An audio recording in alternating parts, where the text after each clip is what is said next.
US Special Envoy Steve Witkoff has announced the start of phase 2 of Donald Trump's 20-point peace plan for Gaza.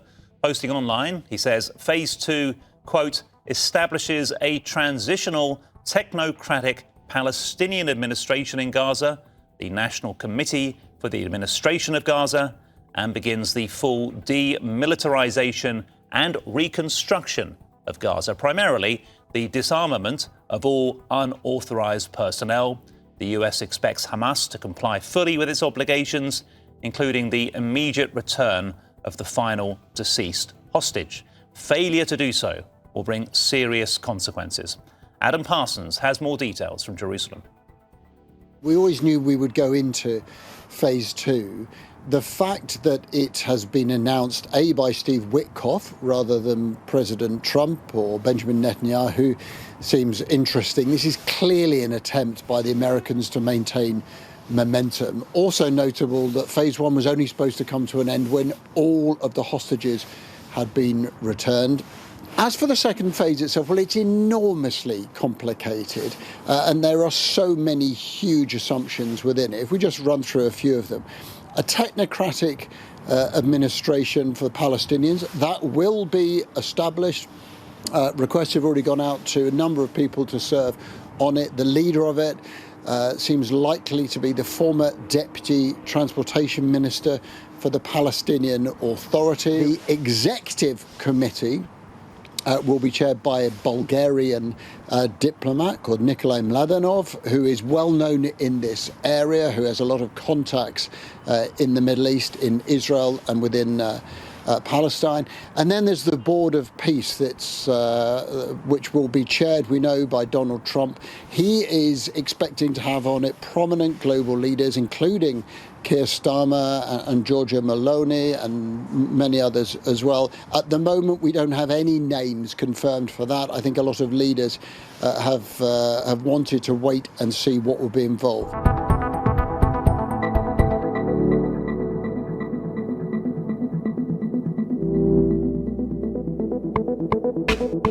Medics in Gaza say at least 6 people have died when a rainstorm struck the area. Vision shows strong winds tossing around tents, which many families have been using after being displaced from the war. 5 of the fatalities were due to homes collapsing. The storms have also caused flooding in the region.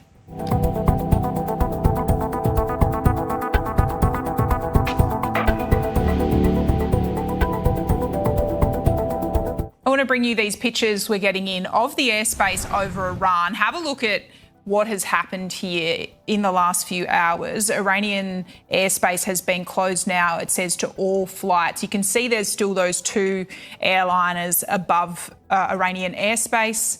That's likely to be domestic airlines, we believe. But you can see this is a huge part for global air traffic, and they are going around either side of the Iranian airspace. Now, part of that, amid this uncertainty as to what the US President Donald Trump has been contemplating when it comes to a potential military action in support of the protesters on the ground.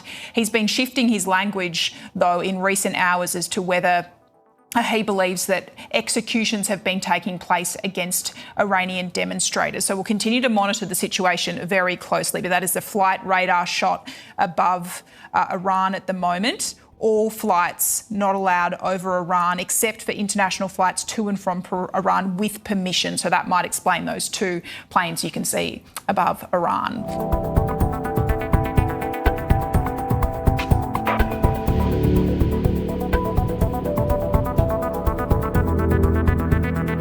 He's like a dog with a bone, isn't he? Arguably Iran, the most pressing concern for the White House right now. Donald Trump says the regime has told him it won't stage any executions. That helps him, doesn't it? Because any military action in Iran is far more complicated than it was in Venezuela. Absolutely. Military action in Iran is a major step forward, and it's really a major commitment of U.S. military forces. It's a major commitment of our country. One of the other differences, however, is that Iran is well known to the United States. Venezuela, less so. Most people in the United States don't really think about Venezuela. But Iran, we have, as you know, some history there, is on people's minds. And I think people would be more supportive of regime change there than elsewhere but nobody wants to see the U.S. military make a serious commitment of forces or the U.S. to get involved in some sort of prolonged conflict.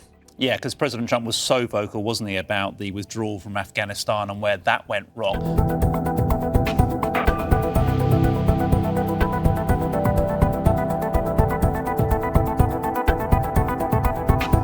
And now, as we've been seeing all day on Sky, the news coming out of Iran is absolutely horrendous. I mean, because of the shutdown of most of the communications, I mean, no one really knows just how many protesters have been killed and injured, but it's going to go into the thousands, you would think, let alone the number of people who've been thrown in prison.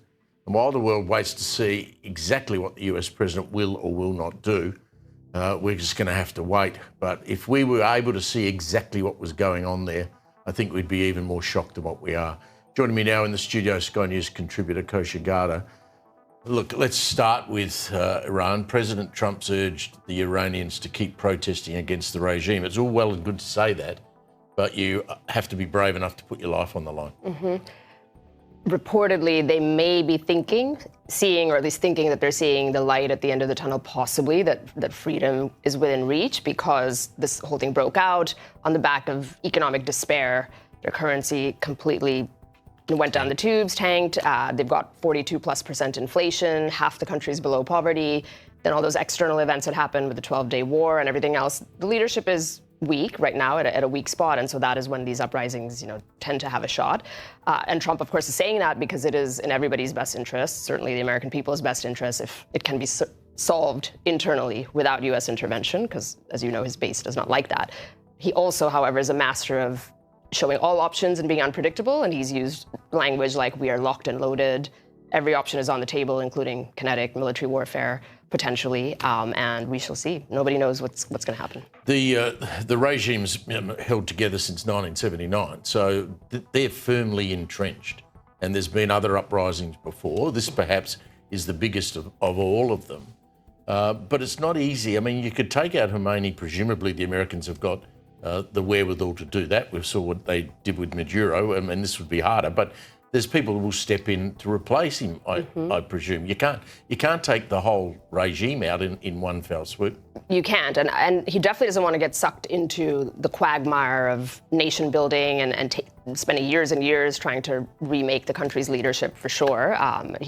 For 13 years, I think Trump has been saying that was a bad idea, everything that the U.S. did in the Middle East, which is why his preferred method seems to be economic pressure, sanctions, choking off oil exports to China. That is the lifeblood of the economy. That does punish the normal people as well. It does, but maybe it's a necessary pain to more fundamentally and structurally take out the regime, as opposed to coming in and taking the top guy out, as you say, that there's a deep bench and that may not lead to overall reform. And there could be other things that are not boots on the ground, but like cyber warfare and things like that, social media and online propaganda and things like that. The U.S. and all countries do engage in that. So it might be those kinds of things. But given what you're talking about of the scale of the protests and the arrests and everything else that's happening, this is going to get worse before it gets better. I presume the Americans would have assets inside Iran, and they would be getting real-time, real information that the rest of us are not getting. So Donald Trump would know exactly what's going on. He would have, certainly we would hope, a clearer picture. And there are some things that leak here and there, probably deliberately,